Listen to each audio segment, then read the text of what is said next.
నువ్వు కనుక నాకు కనుక చెప్పినట్టుకుంటే నేను ఆపుకుంటే ముక్కునే నాకు నాకు ఇద్దరు పిల్లలు నేను ఒకటే మాట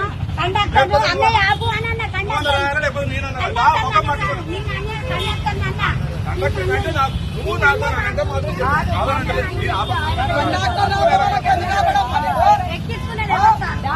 అసలైన తొలి వెలుగు.